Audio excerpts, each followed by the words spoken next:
እኔ ጎበዝ ጫት ቃሚ ማለት ማን መሰላችሁ? እየቃመ ዱዓ አርግልኝ የሚል ሰው والله ያቆማል።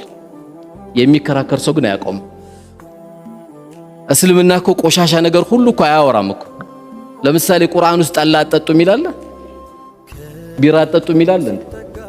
አቅላችሁን የሚለውጥ ማንነታችሁን የሚለውጥ ሰው እንግዲህ ጠዋት 4 ሰዓት ቂም የጀመረ ሰው 6 ሰዓት ፒያሳ ሁሉ የሱ አይደለም የሚመስለው።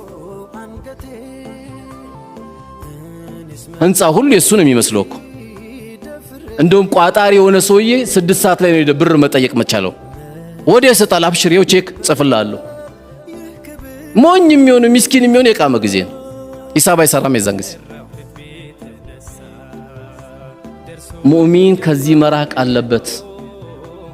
ዛሬ ዳቦ መጥገብ አልቻልንም። ዘይት ለመግዛት ኑሮ እስታክ ያረገበት ሰው ብዙ ሰው ነው ያለው።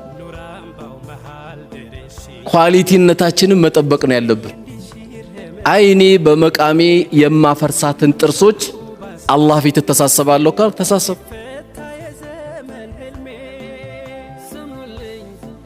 ያለ በለዚያ ግን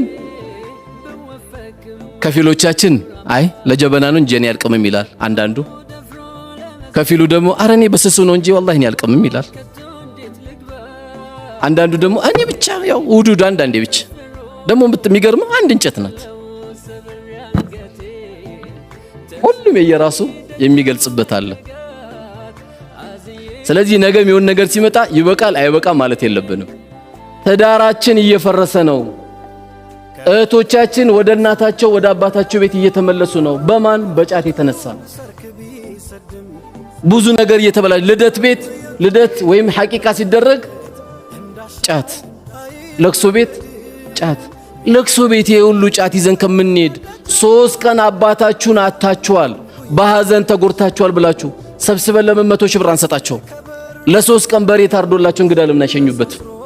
ምን ሊያርግላቸው ነው? ጫት ዳዕዋና ዚክር እንዲደረግ ለአባታችን ዱዓ እንዲደረግ ዳዕዋ እንዲደረግ ነው። በአባታችን ለቅሶ አልহামዱሊላህ ዳዕዋ ተደረገ ብለን ነው። ይሄ ነው የሚጠቅመው።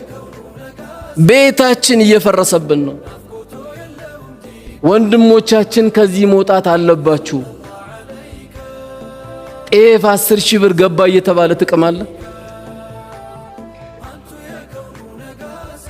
ወላሂ ሰሞኑን ያየሁት የተወሰነች አንዳንዴ እንደዚህ ሰደቃ ነገር ላይ እንሳተፋለንና ከወንድሞቼ ጋር የዚህ አይነት ነጭ ጤፍ ካየን 7 ዓመቴ ነው አሉኝ አንድ ሰትይ